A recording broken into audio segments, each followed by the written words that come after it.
Jeesus on sanonut, jos veljesi on tehnyt syntiä, ota asia puheeksi kahden kesken. Mutta ellei hän kuule sinua, niin ota mukasi 1 tai 2 muuta.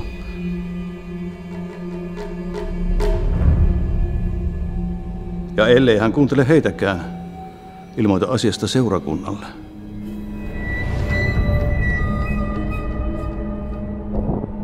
Ja jos hän ei tottele seurakuntaakaan, niin suhtaudu häneen kuin pakanaan.